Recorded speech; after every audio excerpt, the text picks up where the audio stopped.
இதுக்கு ஃப்ரேம் கரெக்டா கேக்குதுங்களா? ஓகே கேக்குதுங்களா? ஓகே கொண்டகாலி படம் பார்த்து கண்டிப்பா உங்களுக்கு பிடிச்சிருக்கும்னு நம்புறேன். இந்த படத்தை மக்கள்கிட்ட கொண்டு போய் சேர்க்க வேண்டியது உங்க எல்லாரோட. இந்த படத்துல ஒரு காட்சி வரும், நம்ம வந்து ஒரு குடிமண் எடுத்து முந்தானையில் முடிச்சுக்கிடுவா. அவன் வந்து ஒரு நம்பிக்கையா கூட இந்த இயற்கை நம்மளுக்கு துணையா இருக்குன்ட்டு நாங்கள் அப்படிதான் பார்க்குறோம். உங்களை இந்த படத்தை கொண்டு போய் சேர்ப்பீங்கன்னு நம்புகிறோம். ஏன்னா கூழாங்களுக்கு நீங்கள் கொடுத்த ஆதரவு தான் எனக்கு இது எடுக்கிறதுக்கு சப்போர்ட்டாக இருந்துச்சு. திரும்ப ஒன்று நான் பண்ணியிருக்கேன். இதை கண்டிப்பாக மக்கள்கிட்ட கொண்டு போய் சேர்ப்பீங்கன்னு நான் நம்புகிறேன். சூரியனை பேசுங்க. பேசுனாங்க நீங்கள் தான் பேசணும். அந்த விபூதி கட்டாமலே பேசக்கூடாது. ஃபஸ்ட்டு எதுக்கு வந்தோம்னா அதை மட்டும் பேசணும். அதான் நல்லா இருக்கும், எல்லாருக்கும் ஆரோக்கியமாக இருக்கும். ரொம்ப சந்தோஷம்.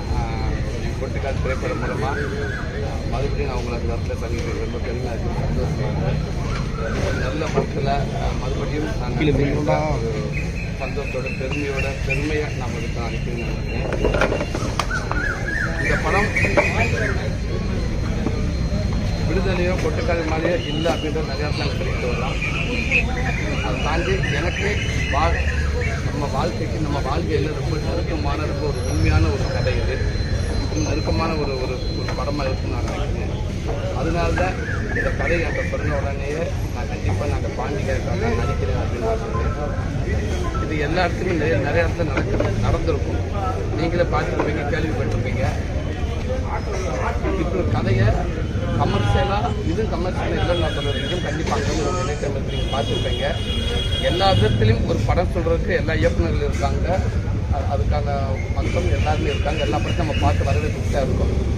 ஆனால் இந்த மாதிரி படங்கள் ஒரு உலக சினிமாங்கிற இன்னைக்கு எத்தனையோ உலக சினிமா நம்ம பாராட்டுறோம். உதாரணத்துக்கு நீங்கள் அந்த படம் பாருங்கள், இந்த படம் பாருங்கள், ஒரு 4 பேர் தான் எடுத்திருப்பாங்க, 3 பேர் தான் எடுத்திருப்பாங்க, ஒரு கிராமத்துக்குள்ளே தான் இருக்குது, நீங்கள் அந்த படம் பாருங்கள், கலக்கியிருப்பாங்க, அவங்கள வாழ்க்கையை சொல்லியிருப்பாங்க, நம்ம எவ்வளோ சொல்கிறோம் இல்லை இதை. அதே மாதிரி தான் இந்த படமும் நம்ம படமும் ஒரு உலக படம் தான். நம்ம படங்களை வந்து உலக அளவில் வந்து அவங்க அவ்வளோ பேர் இன்றைக்கி அதை பாராட்டி நிறைய அவார்டுகள் வாங்கியிருக்கு. இதெல்லாம் வந்து அவ்வளோ பேர் இந்த படத்தை பாராட்டி பேசுகிறாங்க. அதுக்கப்புற நம்ம ஊர் மக்கள் நம்ம மக்கள் ஏன் கண்டிப்பாக நம்ம கதையை புரிஞ்சுக்கிற மாட்டாங்க, ஏன் நம்ம படத்துக்கு வரவேற்பு கொடுக்க மாட்டாங்க அப்படின்றது நான் நினைக்கிறேன். கண்டிப்பாக இந்த படத்துக்கு ஒரு வரவேற்பு நான் கொடுப்பேன்னு நம்புகிறேன். இதில் என்ன சில விஷயங்கள்லாம் வந்து நீங்கள் பார்த்துருப்பீங்க. ரெகுலராக இருக்கிற அந்த சினிமா வரமுறை இல்லாமல், அந்த சினிமா பார்த்து ரெகுலர் இல்லாமல் இந்த டோட்டலாக ஒரு வேறு மாதிரி ஒரு முயற்சி பண்ணியிருக்காரு. இப்படி இந்த படத்தை இப்படித்தான் பண்ணணும்னு நினச்சி அவர் பண்ணியிருக்காரு. கண்டிப்பாக வேறு மாதிரி நினச்சாலும் பண்ணியிருக்கலாம். இல்லை தயாரிப்பாளரும் கூட இது என்ன 5 கோடி எக்ஸ்ட்ரா போட்டு என்ன வேறு மாதிரி ரெகுலராக பண்ணியிருக்கலாம். அது இல்லாமல் இப்படி ஒரு படம், இப்படி ஒரு மேக்கிங் நான் அது வேணும், ரொம்ப நெருக்கமாக கொண்டு எல்லாத்துக்கும் சேர்க்கணும் அப்படின்னு நினச்சி பண்ணியிருக்காரு. நான் அதில் பாண்டியா நடிச்சிருக்கேன், இந்த மீனாட்சி நடிச்சிருக்கேன். எல்லாமே உண்மை. கண்டிப்பாக நீங்களும் அதே மாதிரி இதில் நடிக்கிற ஆர்டிஸ்ட் இப்போ எனக்கு ஒரு ஆசை வந்துச்சு இதில் நடிக்கணும் அப்படின்றது. நீங்களும் அதே மாதிரி கண்டிப்பாக இந்த படத்தையும் தவற விடக்கூடாது. இந்த படம் திரைக்கு வரணும். இந்த அவார்டு படம் அப்படின்றாலே நம்ம எல்லாமே நினைக்கிறாங்க, ஆடியன்ஸ் வந்து யோசிக்கிறாங்க அவார்டு படமா, அப்போ நம்ம பார்க்குற படம் இல்லை அப்படின்னு நினைக்கிறாங்க எல்லாருமே. அது கிடையாது. அவார்டு படம்னு எல்லாரும் பார்க்க வேண்டிய படத்தை தான் ஒரு படத்துக்கு விருதே கொடுக்குறாங்கன்னு நினைக்கிறேன். சில விஷயங்கள் ஒரு கமர்ஷியலாக சில விஷயங்கள் இல்லாமல் இருக்கலாம். ஆனால் ஒரு அவார்டுனாலே கண்டிப்பாக எல்லாம் பார்க்கக்கூடிய படம் தான். ஆனால் இந்த படத்தையும் நீங்கள் வந்து ஒரு அவார்டு படம் வேறு மாதிரி யோசிச்சு தள்ளாமல் இதை தனங்க கிட்ட கொண்டு சேருங்க. அப்புறம் எப்படித்தான் இந்த மாதிரி படங்களை தேட்டருக்கு வருது. இல்லாட்டா இந்த மாதிரி படங்களை நம்மளுக்குள்ளே ஒரு 10 பேர்த்துக்குள்ளே எடுத்துக்கிட்டு ஒரு கம்மியான அமௌண்ட்டு போட்டு 10 பேர்த்துக்கு எடுத்துக்கிட்டு எங்கேயோ ஒரு 2 நாட்டில் அவார்டு வாங்கியிருக்கு, ஒரு 4 நாட்டில் அவார்டு வாங்கி 2 ஸ்டேட்டில் அவார்டு வாங்கியிருக்கு. டோட்டலாமே பார்வையாளர்களுக்கு கம்மியாக ஒரு ஒதுக்கப்பட்ட படமாக ஆகுது. நிறையா படங்கள் அது ஆயிடுது. இல்லை அந்த படங்கள் சபைக்கு கொண்டு வந்து எல்லாருமே பார்க்கணும். ஏன் விருது கொடுக்குறாங்க, இந்த படத்தை என்னதான் பண்ணியிருக்காங்க அப்படின்னு தெரிஞ்சுக்கிற மாதிரி ஒரு படமாக மக்களுக்கு கொண்டு நீங்கள் சேர்க்கணும்னு நான் நினைக்கிறேன். கண்டிப்பாக சேர்ப்பீங்கன்னு நினைக்கிறேன். நன்றி.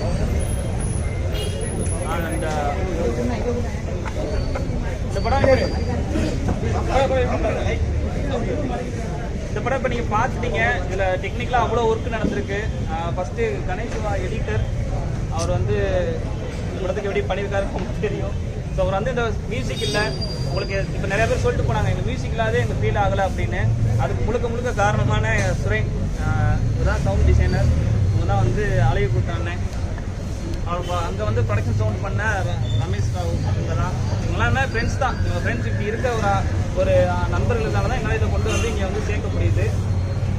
இவங்ககிட்டையும் நீங்கள் அதை சில பேர் கேட்டாங்க, அந்த கிளைமேக்ஸ் புரியல அப்படின்னு சொன்னாங்க. அது என்னன்னா அந்த கிளைமேக்ஸ் அது பாண்டியா இருந்தால் நீங்கள் என்ன பண்ணுவீங்க, உங்களுக்கு என்ன தோணும் அப்படின்றது அந்த பேண்டத்தை அவர் அப்படியே இயக்குனர் கேட்டார். அதுக்கு ஒரு ஷார்ட் ஒர்க் கிளியர் பண்ணிட்டுருக்கலாம். இல்லை எல்லாருக்கும் புரியாது, அவன் பாண்டி பார்த்துட்டேன், ஃபைனலாக அவன் என்ன முடிவெடுக்கிறான்றது அப்படியே விட்டார். அதுதான் நீங்கள் அப்படின்ற மாதிரி அவர் சொல்கிறாரு. நீங்கள் என்ன முடிவெடுக்கிறீங்க அதுதான் அந்த கிளைமேக்ஸ். டிஓபி சக்திவேல் இதெல்லாம் இப்படி இருக்கணும், இவர் தான் உங்களுக்கு அவங்களோட அப்புறம் வந்து கபிலன், இவர் எங்கள் நண்பர் தான். நாங்கள் எல்லாருமே ஒரு செட்டு தான். இதெல்லாம் போஸ்ட் டிசைனர்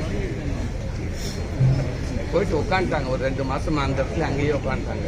ஆனால் இப்போ நான் மட்டும் அந்த இடத்துக்கு போனேன். அது அந்த இண்டோர் பிளாக்ஸ் எல்லாம் நீங்கள் பார்த்துருப்பீங்க. அவ்வளோ ரகலையாக நடந்துகிட்டு இருப்போம், எடுத்துகிட்டு இருப்பாங்க. யாருமே கண்டுக்கிறவே மாட்டாங்க, நடந்து போயிட்டே இருப்பாங்க.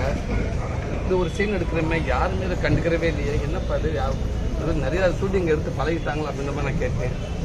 அதெல்லாம் ஒன்றும் இல்லை அப்படின்னு சொல்லிட்டு ஒரு நண்பர் ஒருத்தர் வந்தார் அங்கேருந்து. அவர்கிட்ட கேட்டேன். அவர் சொன்னார், 5 மாதம் தாங்க அங்கே அடிச்சுட்டே கிடக்காங்க இந்த இடத்துல, டெய்லி இதே தாங்க இருக்கும், டெய்லி ரிவர்ஸை கொடுத்துட்டே இருப்பாங்க.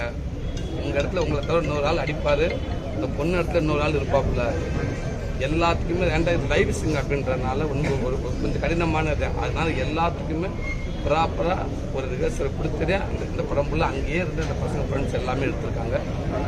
உண்மைக்கு சந்தோஷமாக இருக்குங்க இந்த கேரக்டரில். சில நண்பரோட கேட்கலாம், எதுக்கு நீங்கள் இதை போய் நடிக்கிறீங்க, சில கேள்வி எனக்கு இருந்துச்சு.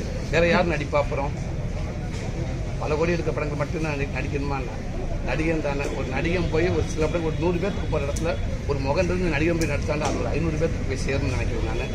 அந்த மாதிரி தான் நான் நடிகன், எனக்கு பிடிச்சி பண்ணியிருக்கேன்.